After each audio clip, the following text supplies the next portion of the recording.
Assalamualaikum warahmatullahi wabarakatuh. Di sini sebelumnya saya berterima kasih kepada Bu Widya selaku pengampu mata kuliah psikologi abnormal pada kelas ini.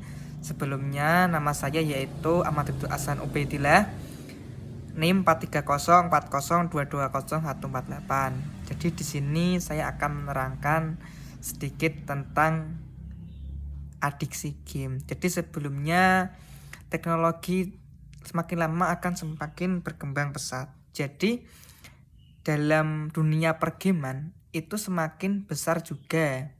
Tapi semakin kelamaan game itu akan menjadi hal yang menjadi negatif.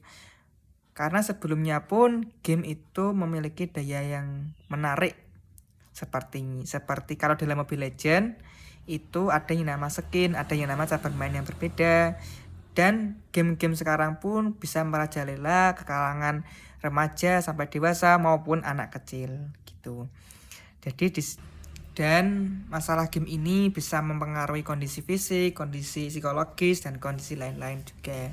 Di sini sebelumnya pengertian adiksi game ialah adiksi itu berkata dari kata kecanduan. Lalu game adalah sebuah permainan. Jadi kalau disambungkan, adiksi game adalah kecanduan sebuah permainan. Tapi kalau dalam konteks ini adalah kecanduan bermain game, yang dimana seorang individu itu tidak bisa berhenti atau terus-menerus memainkan game dengan rasa candu dan tidak bisa diberhentikan. Gitu. Biasanya penyebabnya yaitu ada dua, yang dari internal dan dari eksternal.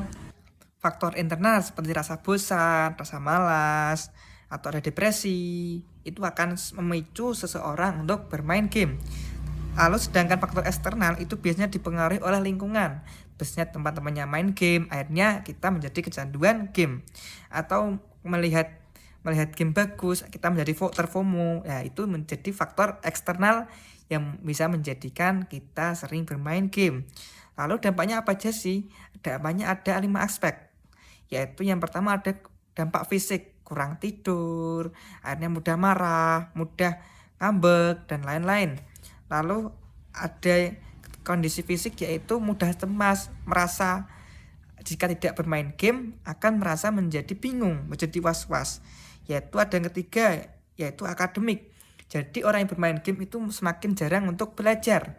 Maka dari itu akademik dari individu tersebut pasti akan menurun dari sedikit demi sedikit. Lalu ada dalam segi sosial, orang yang segi sosialnya bagus cenderung jarang bermain game ketimbang orang yang sering bermain game. Orang yang bermain game biasanya akan cenderung menutup diri tersebut, sering di kamar, jarang keluar rumah, dan lain-lain. Lalu yang kelima ada masalah keuangan. Jadi biasanya teman-teman yang suka top up atau membelikan uangnya untuk game itu biasanya salah satu kecanduan, maka itu uangnya dari cepat habis. Lalu pencegahannya yaitu caranya orang tua harus bisa menangani lebih ketat daripada sebelumnya. Mungkin ada pembelajaran tertentu untuk anak-anaknya sebelum berangkat ke remaja, jadi sudah dibekali sejak anak-anak. Lalu ada pengelolaan keuangan. Jadi sebelum keuangannya terkuras, alangkah baiknya kita mempelajari keuangan dulu untuk bermain game. Apakah game tersebut berbayar atau tidak. Lalu bisa jadi seperti solusinya juga seperti pembatasan bermain game. Jadi kita tidak main game itu sebenarnya boleh-boleh saja, tapi ada batasannya. Jika sudah terindikasi sudah kecanduan itu semakin sulit.